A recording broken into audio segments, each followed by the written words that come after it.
Ya, terpilihnya Yahya Sinwar sebagai pengganti dari almarhum Ismail Haniyeh yang ditunjuk langsung oleh Hamas ini kemudian memicu pertanyaan, apa yang sebenarnya ingin disampaikan Hamas kepada Israel dan juga kepada dunia.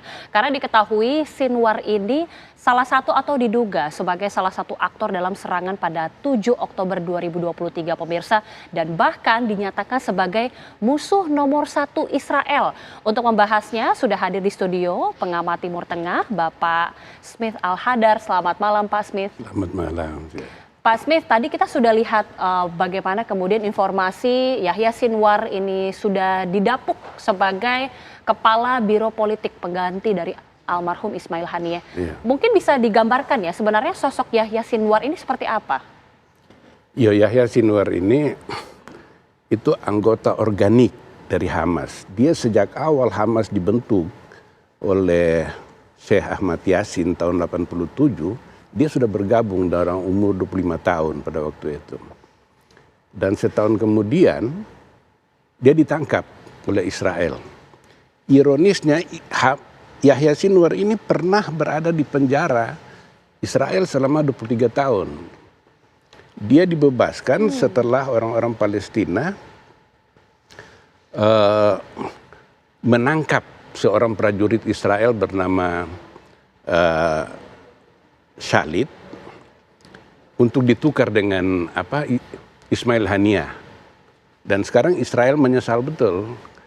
Kenapa pada waktu itu kok Israel mengabulkan permintaan Hamas untuk bebaskan sama sama Yahya Sinwar. Ya, kenapa? Dan begitu, sebab ternyata Yahya Sinwar ini bukan tokoh sembarangan, dia sangat cerdas dan dia membuktikan kepemimpinannya di dalam Hamas itu yang luar biasa. Misalnya dalam serangan 7 Oktober lalu. Serangan itu merupakan dua kegagalan Israel yang sangat menonjol. Pertama, kegagalan intelijen Israel, Mossad itu.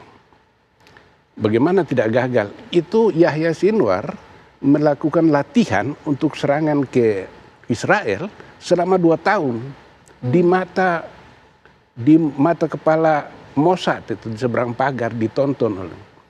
Karena mungkin dia belajar mengenai ada ajaran dari pemikir militer Cina, yaitu Sun Tzu, bahwa kalau Anda ingin perang, maka berperilakulah seolah-olah Anda tidak ingin perang. Dan itu yang dilakukan. Karena Israel akan berpikir tidak mungkin dia latihan perang di situ untuk menyerang saya. Yang kedua, dia merancang strategi militer di Gaza, sehingga sampai sekarang ini, setelah 10 bulan, pas hari ini 10 bulan, itu Israel belum bisa mengalahkan Hamas. Sebagai pertimbangannya, tahun 67, hanya dalam waktu 6 hari, Israel berhasil menduduki Sinai, kepunyaan Mesir, menduduki Gaza, menduduki tepi barat yang dikuasai Yordania, menduduki dataran tinggi Golan milik Suriah, dan menduduki tanah pertanian Sheba milik Lebanon dalam waktu 6 hari. Ya. Ini Hamas, suatu milisi dengan kemampuan senjata yang sangat terbatas, personelnya sangat terbatas, dan dia diblokade oleh Israel dari semua sisi itu dari sejak tahun 2008. Sekarang sudah 10 bulan dan Hamas masih aman. Oleh karena itulah Israel dan Amerika Serikat berpendapat bahwa memang Hamas tidak bisa dikalahkan. Satu-satunya cara untuk Israel bisa keluar dari Gaza dengan menyelamatkan muka, yaitu membunuh tokoh-tokoh Hamas. Dan sudah 3 petinggi Hamas selama perang ini yang dia bunuh. Saleh Al-Aruri pada bulan Januari di Beirut, Lebanon. kemudian Muhammad Deif. Muhammad Deif itu komandan sayap militer Hamas, Brigade Al-Qassam, di Gaza itu dibunuh tanggal 30 Juli. Lalu Ismail Haniyah dibunuh. Nah, Israel berharap dengan pembunuhan-pembunuhan ini, semangat juang dari Hamas itu akan melemah. Nah, ternyata ada 5 tujuan Israel dalam pembunuhan Haniyeh itu yang semuanya gagal. Gagal dicapai. Yang pertama, Hamas berpesan kepada Israel bahwa kematian Haniyeh tidak membuat Hamas patah arang. Bahkan mereka semakin kukuh dalam berjuang di lapangan secara militer maupun secara politik. Nah, keliru kalau orang menganggap bahwa kematian Ismail Haniyah itu akan membuat Hamas lebih lebih keras. Itu Ismail Haniyah sebagai kepala biro politik Hamas di luar negeri, dalam menjalankan kebijakan, dalam menjalankan perundingan tidak langsung dengan Israel, itu dia berkonsultasi dulu dengan Yahya Sinwar. Yahya Sinwar adalah pemimpin Hamas di Gaza, pemimpin militer maupun pemimpin politik. Jadi dengan kematian Ismail Haniyah justru merugikan Israel sendiri, karena justru secara aklamasi para pemimpin Hamas di dalam maupun di luar negeri dan Iran dan Hizbullah Lebanon mendukung Yahya Sinwar ini. Nah, kekeliruan Israel itu yang pertama itu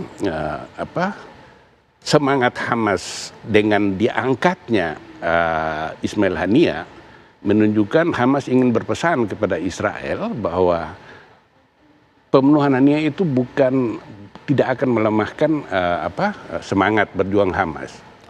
Yang kedua, Israel berharap Hamas akan menarik diri dari perundingan karena Israel tidak ingin. Dengan terpilihnya Yahya Sinwar ini ditunjuk langsung oleh Hamas sebagai kepala biro politik, ini menjadi pertanyaan juga karena tadi sudah disebutkan Yahya Sinwar ini orang yang cukup kencang juga, tapi menjadi pertanyaan juga karena dia dinyatakan sebagai musuh nomor 1 Israel. Apa sebenarnya yang ingin disampaikan Hamas kepada Israel dan juga kepada dunia? Sesaat lagi bisa dijawab, Pak Smith. Sesaat lagi pemirsa, kami kembali.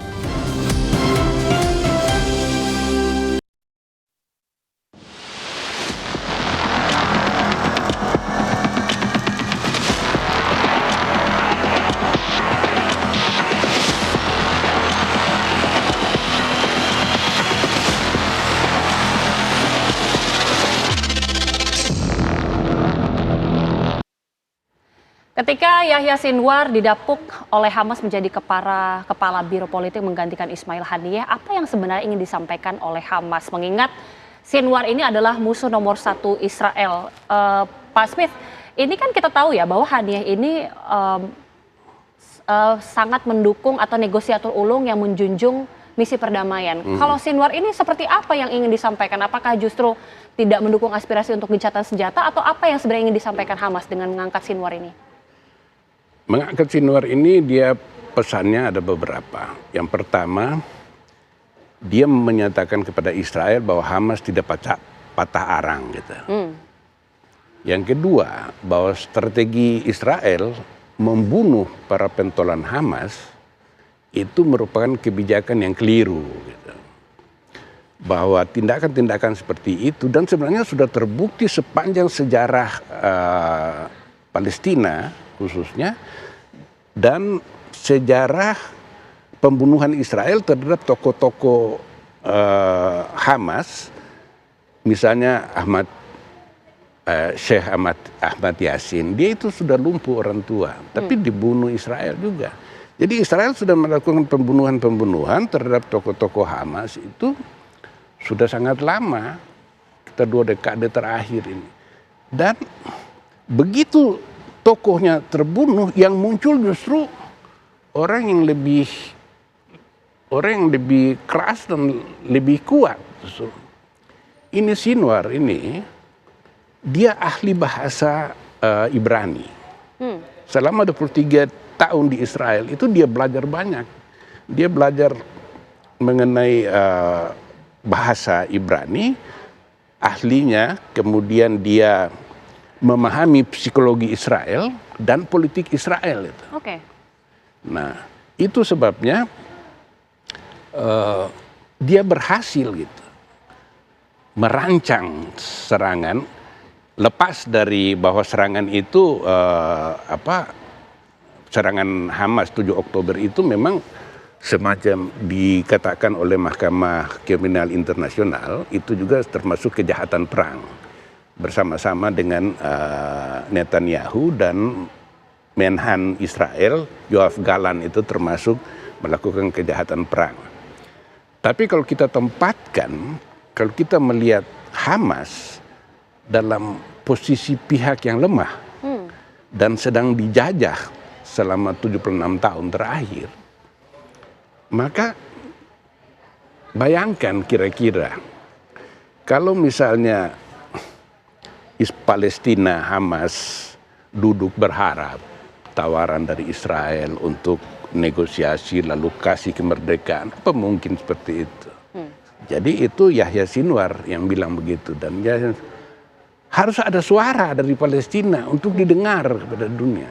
Oke. Dan lepas dari yang dia tindakan itu, yang dia lakukan itu setidak-tidaknya telah kembali itu Palestina kalau nggak ada serangan. Ini kita bicara secara rasional ya. Kalau tidak ada serangan 7 Oktober pada waktu itu, Saudi sudah berdamai dengan Israel. Kalau dengan demikian, maka perjuangan Palestina untuk mendapatkan kemerdekaan itu hilang. Oke. Dengan Yahya Sinwar ini didapuk sudah menjadi kepala biro politik sekarang ini. Apakah artinya perdamaian antara Israel dan juga Palestina ini akan bisa menemui titik terang menurut pandangan Pak Smith? Semua bergantung kepada Israel. Karena tujuan perangnya dia membunuh Haniyeh itu, dia berharap Hamas akan mundur dari perundingan dan juga perlu dicatat bahwa untuk pertama kalinya Amerika Serikat itu Joe Biden dengan itu menyatakan bahwa sekarang pemimpin Hamas dan pengambil keputusan decision maker itu adalah Yahya Sinwar. Ini artinya pesan atau keinginan Netanyahu untuk menarik Amerika Serikat mendukung Netanyahu, mungkin Israel itu dengan terpilihnya Sinwar itu ternyata gagal. Pemerintah Amerika Serikat justru menekankan itu bahwa negosiasi akan jalan dan pengambil keputusan Hamas adalah Sinwar. Oke, baik. Kita akan lihat bagaimana langkah Hamas ke depannya. Tapi terima kasih sekali lagi Pak Smith Al-Hadar sudah bergabung bersama kami di Apa Kabar Indonesia Malam.